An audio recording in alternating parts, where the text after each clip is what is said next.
Et la résidence Anagramme à Villeneuve-d'Ascq organise des portes ouvertes ce week-end si vous souhaitez découvrir davantage l'habitat participatif.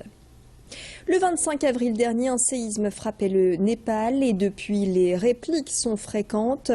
Le bilan de ces événements est estimé à 8000 morts. 20 élèves du lycée Janine Manuel à Marc-en-Barœul et 3 professeurs étaient sur place lors de la première secousse meurtrière il y a 3 semaines.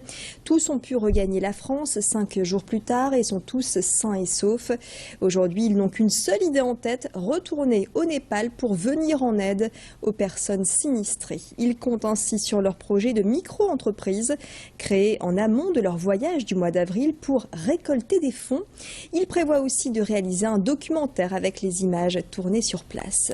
Rémi Pem a rencontré quelques-uns de ses élèves et a recueilli leurs témoignages. Écoutez.